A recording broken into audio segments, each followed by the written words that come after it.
Nicholas Whitmore se tenait derrière son père dans la file d'attente à la caisse de Henderson S Market, une petite épicerie de quartier que son père tenait absolument à fréquenter chaque fois qu'il se trouvait dans ce coin de la ville. À 12 ans, Nicholas était habitué à ces petites leçons de réalité, comme les appelait son père, de brefs passages dans le monde où vivaient la plupart des gens, avant de regagner leur domaine dans les collines. Son père, Harrison Whitmore, imposait le respect même en tenue décontractée. À 53 ans, il avait transformé Whitmore Industries en un empire mondial, avec des activités allant de l'immobilier à la technologie. Il se tenait droit dans son costume noir et sa cravate, parvenant à faire ressembler une simple visite à l'épicerie à une réunion d'affaires. Nicholas portait son uniforme scolaire, un polo blanc impeccablement repassé, et se tenait silencieusement près du chariot, comme on le lui avait appris. Harrison examinait son ticket de caisse avec la même attention qu'il portait au rapport trimestriel quand Nicholas la remarqua. Une jeune femme, probablement dans la mi-vingtaine, aux cheveux blonds ébouriffés noués en un chignon désordonné. Elle portait une veste en jean usée avec des déchirures visibles aux épaules et tenait un bébé contre sa hanche. Un magnifique enfant aux cheveux blonds et aux yeux bleus saisissants, âgé peut-être de 8 ou 9 mois. La jeune femme se trouvait à la caisse juste devant eux, et Nicholas voyait ses mains trembler tandis qu'elle comptait pièces et billets froissés. La caissière, une femme d'âge moyen aux yeux fatigués, observait patiemment tandis que la jeune mère recomptait son argent. « Je suis désolé, » murmura la jeune femme. « Je pensais que j'avais assez. Pouvez-vous retirer la boîte de lait infantile ?» Nicholas observa les articles sur le comptoir, une boîte de lait infantile, un pain de mie, un pot de beurre de cacahuètes, des bananes et un petit paquet de couches. La caissière repassa les articles en caisse, retirant le lait. « Ça fait 22,50 €, dit-elle. La femme recompta, le visage rougissant de gêne. Nicholas vit des larmes se former dans ses yeux. « Il manque encore. Pouvez-vous enlever les couches aussi ?»« Ma chérie, le bébé a besoin de couches, » répondit doucement la caissière. « Je sais. Je me débrouillerai. Gardez juste le pain et les bananes. » Nicholas regarda le bébé tendre la main pour toucher le visage de sa mère en émettant un petit gazouillis. La jeune femme embrassa le haut de la tête du bébé et une larme coula sur sa joue. Quelque chose bougea en lui. Il avait déjà vu la pauvreté, bien sûr. La fondation caritative de son père distribuait des millions à des causes méritantes. Nicholas avait participé à des galas de charité et posé pour des photos avec des bénéficiaires reconnaissants. Mais là, c'était différent. C'était immédiat, réel, juste sous ses yeux. Sans réfléchir, Nicholas s'avança. « Excusez-moi. » La jeune femme se tourna, tout comme son père. Les sourcils d'Harrison se haussèrent de surprise. « J'aimerais payer vos courses. » dit Nicholas d'une voix ferme malgré son cœur qui battait la chamade. « Tout. Y compris le lait et les couches. » La jeune femme le fixa, stupéfaite. « Quoi ?» Harrison posa une main sur l'épaule de son fils. « Fils, nous ne. »« S'il te plaît, papa, » dit Nicholas en levant les yeux vers lui. « Tu dis toujours que notre richesse implique des responsabilités, qu'il faut aider les gens quand on le peut. Elle a besoin d'aide, là, maintenant. » Harrison observa longuement le visage de son fils. Nicholas voyait les calculs se dérouler derrière les yeux de son père.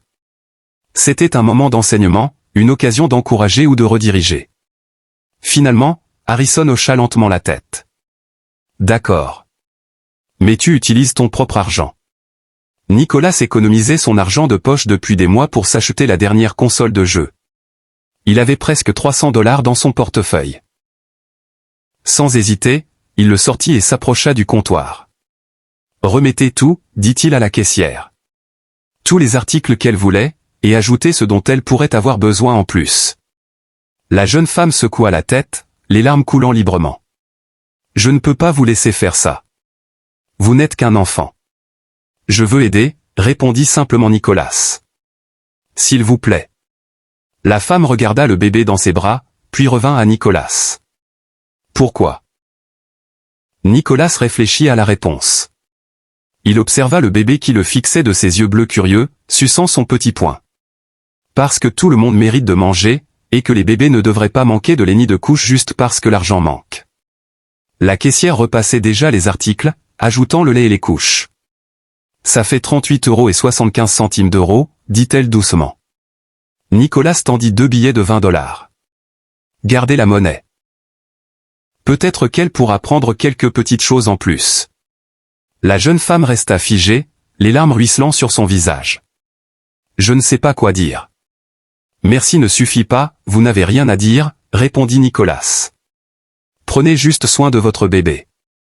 Derrière lui, Nicolas sentit la main de son père serrer doucement son épaule.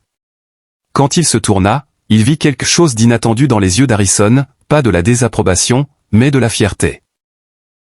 La jeune femme rassembla ses sacs, puis, dans un élan spontané, tendit la main et serra celle de Nicolas.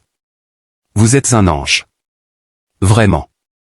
Que Dieu vous bénisse. En quittant le magasin, le bébé se retourna par-dessus son épaule et adressa à Nicolas un sourire édenté. Nicolas sentit une chaleur se répandre dans sa poitrine. Harrison régla leur propre course en silence, mais une fois dans la voiture, il se tourna vers son fils. C'était un beau geste. Tu es en colère? En colère? Non, je suis impressionné. Tu as vu quelqu'un dans le besoin et tu as agi sans hésiter. Tu as renoncé à quelque chose que tu voulais pour toi afin d'aider une inconnue. Ça ne s'apprend pas, Nicolas.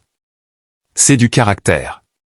J'ai repensé à toutes les fois où tu parles de responsabilité et de privilèges, dit Nicolas. Et j'ai compris que aider les gens ne devrait pas se limiter à signer des chèques pour des associations. Parfois, c'est être là quand quelqu'un en a le plus besoin. Harrison resta silencieux un moment, puis dit, tu as raison. Absolument raison. Et tu m'as rappelé quelque chose que j'avais oublié. Ils rentrèrent chez eux dans un silence pensif. Mais ce soir-là, au dîner, Harrison fit une chose rare, il raconta ce que Nicolas avait fait, non pour l'embarrasser, mais pour le partager avec la famille.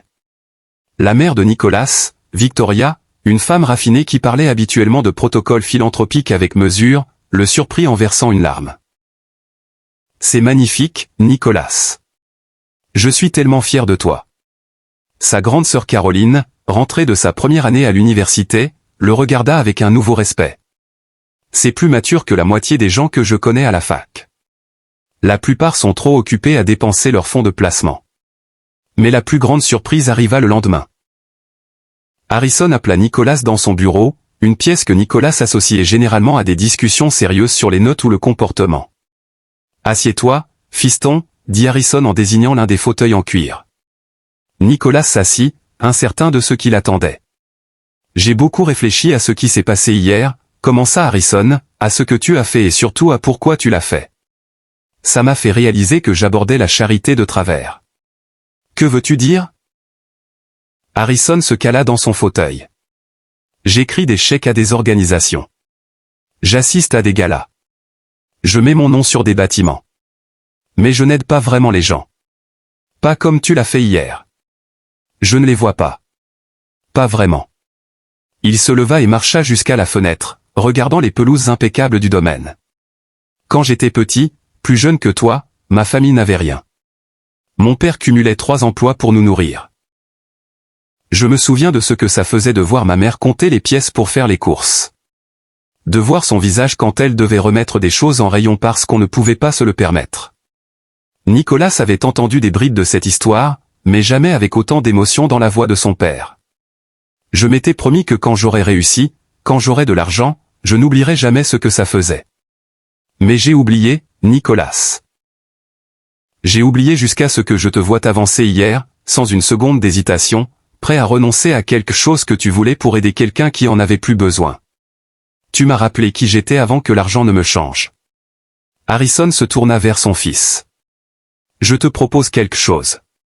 Je vais multiplier par 100 ce que tu as donné hier. Pas seulement pour cette femme, nous la retrouverons et nous l'aiderons aussi, mais pour créer un programme qui aide les familles en besoin immédiat. Nourriture, couches, lait infantile, aide au loyer. Le genre d'aide qui fait la différence tout de suite, pas dans 6 mois après des dossiers et des comités. Nicolas sentit une vague d'excitation. Vraiment? Vraiment.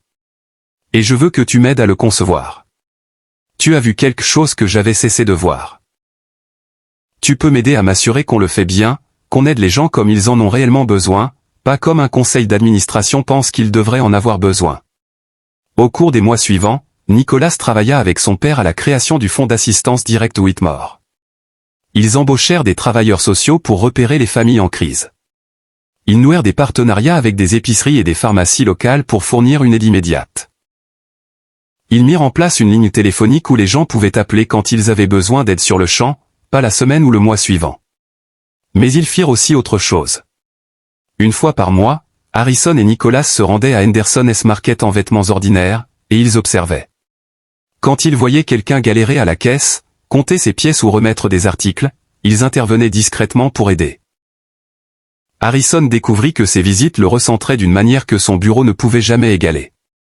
Il se souvenait pourquoi il avait travaillé si dur, non seulement pour accumuler de la richesse, mais pour créer de la sécurité, pour ne plus jamais avoir à compter les pièces. Et en aidant les autres à obtenir cette même sécurité, il retrouvait un sens qui manquait à sa vie. L'acte de bonté de Nicholas avait créé des ondes de choc bien au-delà de ce qu'il aurait pu imaginer.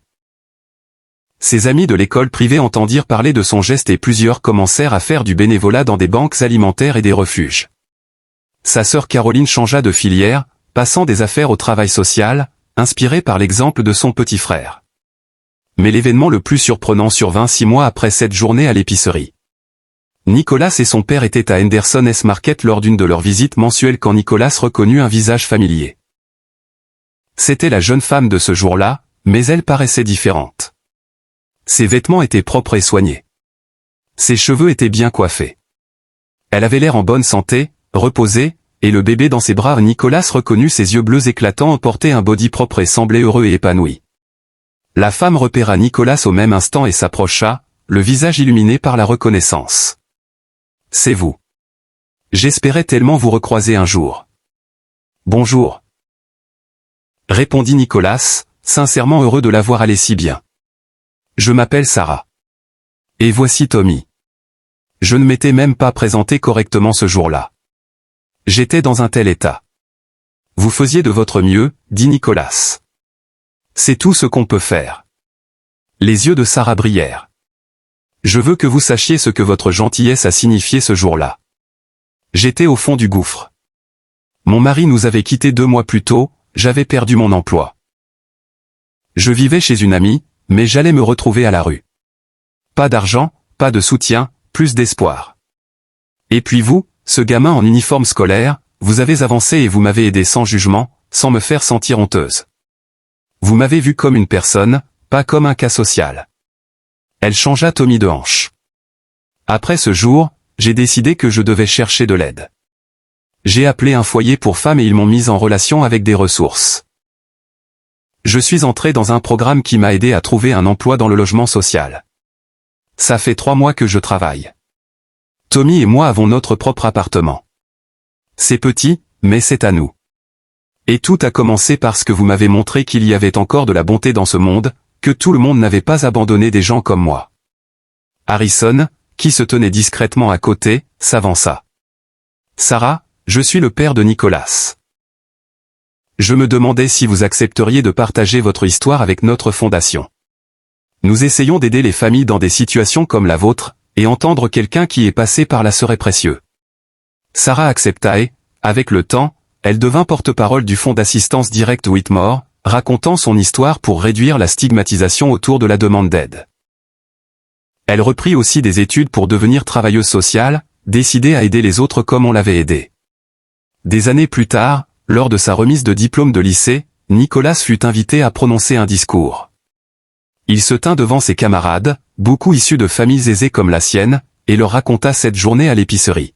« J'ai appris quelque chose d'important ce jour-là, dit-il. J'ai appris que le privilège ne consiste pas seulement à posséder des choses. C'est ce qu'on fait avec ce qu'on a. Chacun dans cette salle a des avantages. Peut-être l'argent. Peut-être l'éducation. Peut-être les relations. Mais tous ces avantages n'ont aucun sens si on ne les utilise pas pour aider les autres à se relever. » Il marqua une pause, regardant l'océan de visages. Beaucoup de gens parlent de faire la différence. De changer le monde. Mais la vérité, c'est qu'on n'a pas besoin d'un grand plan ni d'une grosse organisation pour faire la différence. Parfois, il suffit de prêter attention à la personne juste devant soi qui a besoin d'aide. Parfois, il suffit d'avancer quand tout le monde recule. Après la cérémonie, Harrison prit Nicholas à part. Ta mère et moi sommes très fiers de toi. Pas à cause de tes notes ou de ton admission à l'université, mais à cause de l'homme que tu es devenu. Tu m'as rappelé ce que signifie être vraiment riche, pas en argent, mais en caractère et en compassion. C'est toi qui me l'as appris, papa. Répondit Nicolas. Toi et maman, vous m'avez appris que nous avons des responsabilités envers les autres. J'ai juste compris comment appliquer la leçon. Harrison sourit. Tu m'as appris quelque chose aussi. Tu m'as appris que la plus grande sagesse vient parfois des plus jeunes. Que parfois, nous devons nous arrêter et laisser nos enfants nous ramener à l'essentiel. Nicolas entra à l'université où il étudia le travail social et l'économie. Il voulait comprendre à la fois le côté humain de la pauvreté et les problèmes systémiques qui l'entretenaient. Pendant les vacances d'été, il travaillait au fonds d'assistance directe Whitmore, apprenant sur le terrain comment aider efficacement les familles en crise. Après son diplôme, au lieu de rejoindre Whitmore Industries comme tout le monde s'y attendait, Nicolas prit un poste dans une association qui travaillait avec les familles sans abri. Il passa 3 ans sur le terrain, apprenant ce que signifiait vraiment aider les gens, les voir non comme des problèmes à résoudre, mais comme des êtres humains dotés de dignité et de valeur. Et tout au long de ce parcours, il n'oublia jamais Sarah et Tommy. Ni ce moment à l'épicerie où il avait fait un choix. Un choix de voir quelqu'un qui avait besoin d'aide. Un choix d'agir plutôt que de détourner le regard. Un choix qui avait créé des ondes et changé non seulement une vie, mais de nombreuses vies, y compris la sienne, car c'est ce que fait la bonté. Elle se propage, touchant des existences de manière qu'on ne peut jamais entièrement mesurer ni prévoir. La décision d'un garçon de 12 ans de renoncer à son argent pour console de jeu afin d'acheter du lait et des couches pour le bébé d'une inconnue avait modifié la trajectoire de plusieurs vies. Elle avait rappelé à un père milliardaire ses origines et ses responsabilités. Elle avait redonné espoir à une mère désespérée. Elle avait incité d'autres à regarder au-delà de leur monde confortable et à voir les besoins autour d'eux. Des années plus tard, quand Nicolas eut ses propres enfants, il les emmenait dans cette même épicerie et leur racontait l'histoire. Et il leur enseignait ce qu'il avait appris ce jour-là. Que la richesse se mesure non à ce qu'on garde pour soi, mais à ce qu'on donne. Que le privilège s'accompagne de responsabilités. Et que parfois, la chose la plus importante qu'on puisse faire est simplement de prêter attention à la personne juste devant soi qui a besoin d'aide. La leçon de l'épicerie devint une partie de l'héritage familial des Whitmore, transmise de génération en génération. Non sous forme de bâtiments portant leur nom ou de prix philanthropiques prestigieux, mais dans la pratique discrète et constante de voir les gens, vraiment les voir, et de répondre à leurs besoins avec compassion et immédiateté. Et tout avait commencé avec un garçon, une mère, un bébé et un moment de choix à la caisse d'une épicerie. Des années passèrent, et le fonds d'assistance directe Whitmore devint une référence discrète mais puissante dans la région. Pas de publicité tapageuse, pas de logo géant sur les buildings, juste une équipe réduite, efficace, qui intervenait vite, sans paperasse interminable. Nicolas, désormais adulte, rentrait souvent de ses missions sur le terrain avec des histoires qui le marquaient profondément. Il avait vu des familles se relever, des enfants sourire à nouveau, des mères comme Sarah retrouver leur dignité. Mais il gardait toujours en tête que tout avait commencé par un simple geste à la caisse de Henderson S-Market. Un après-midi d'automne, alors qu'il approchait de la trentaine, Nicolas décida de retourner seul à l'épicerie. Son père, Harrison, voyageait pour affaires, et Nicolas avait envie de revivre ce rituel qui l'avait tant changé. Il entra en jean et sweat à capuche, anonyme parmi les clients. Il fit quelques courses banales du pain, du lait, des fruits et se posta discrètement près des caisses, observant comme autrefois. C'est alors qu'il la vit, une adolescente d'environ 16 ans, cheveux châtains attachés en queue de cheval, sac à dos usé sur une épaule. Elle était avec une petite fille de 5 ou 6 ans, probablement sa sœur cadette, qui tenait un lapin en peluche élimé. L'adolescente comptait ses billets froissés devant la caissière, la même femme aux yeux fatigués, vieillie de quelques années mais toujours là. Sur le tapis, des pâtes, une sauce tomate, du fromage râpé, 2 yaourts, et un paquet de biscuits. Rien de superflu. Ça fait 14,80 €, dit la caissière. L'adolescente recompta, les lèvres pincées. Il me manque 2 €. Pouvez-vous enlever les biscuits, s'il vous plaît? La petite fille leva les yeux, déçue. Mais c'est mes préférés. Je sais, ma puce. La prochaine fois, promis. Nicolas sentit son cœur se serrer. C'était comme un écho du passé. Sans hésiter, il s'approcha. Excusez-moi, dit-il doucement. Je peux vous aider? L'adolescente sursauta et le regarda, méfiante. Non merci, ça va. Je ne veux pas vous embarrasser. J'ai juste envie de payer le reste. Et même d'ajouter les biscuits. Elle secoua la tête. Pourquoi vous feriez ça? Vous me connaissez pas. Nicolas sourit légèrement. Parce qu'il y a longtemps, quelqu'un a fait la même chose pour une maman et son bébé, juste là, à cette caisse. Ça a changé beaucoup de choses. Peut-être que ça peut en changer pour vous aussi. La caissière, qui avait tout entendu, intervint avec un sourire complice. Laissez-le faire, ma belle. Ce monsieur, il a un bon cœur. L'adolescente hésita, regarda sa petite sœur qui serrait son lapin contre elle, puis hocha la tête à contre-cœur. Nicolas régla les 2 € manquants et ajouta les biscuits. La petite fille murmura un « merci » timide. En sortant, l'adolescente se tourna vers lui. « Je m'appelle Emma. Et elle, c'est Lily. Merci, vraiment. Nicolas. Ravi de vous rencontrer. » Ils discutèrent un peu sur le parking. Emma expliqua qu'elle s'occupait souvent de sa sœur après l'école parce que leur mère travaillait 2 emplois et rentrait tard. Le père était parti depuis longtemps. L'argent était toujours juste, surtout depuis que le loyer avait augmenté. Nicolas écouta sans juger. Puis il dit, si jamais vous avez besoin d'aide, pas un chèque, pas de la pitié, mais du vrai soutien concret, appelez ce numéro. Il lui tendit une carte du fonds, sans révéler qu'il en était l'un des fondateurs. Quelques semaines plus tard, Emma appela. Pas pour de l'argent, mais pour demander des informations sur des cours du soir pour adultes. Elle voulait passer son bac en candidat libre et devenir infirmière, pour sortir sa famille de cette précarité. Nicolas l'orienta vers une partenaire du fonds qui proposait du tutorat gratuit et une petite aide pour les frais de garde de Lily. Les mois suivants, ils se croisèrent plusieurs fois à Henderson S Market. Emma travaillait désormais à mi-temps comme caissière, ironie du sort, et elle avançait bien dans ses études. Lily grandissait, joyeuse, et racontait à tout le monde que, le monsieur gentil, lui avait offert des biscuits. Un jour, Emma vint voir Nicolas avec un petit paquet emballé dans du papier cadeau froissé. C'est pour vous. C'est pas grand-chose, mais...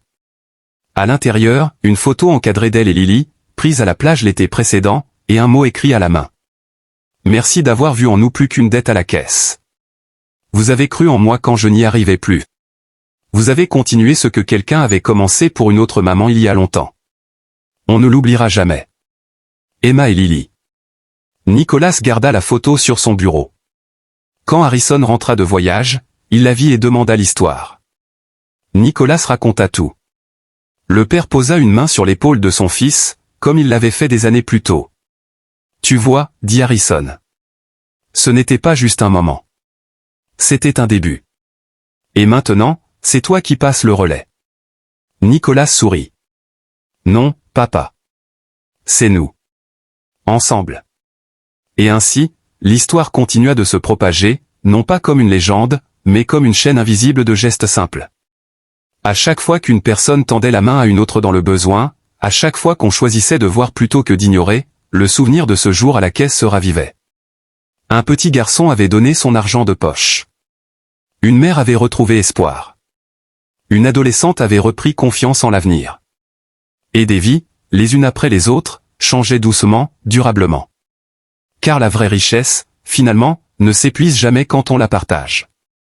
Elle se multiplie. Et parfois, il suffit d'un instant, d'un regard, d'un « je peux vous aider » pour que tout recommence. Fin de cette suite, une boucle émouvante qui boucle sur le thème originel. Si tu veux une suite encore plus longue ou une direction différente, dis-le moi.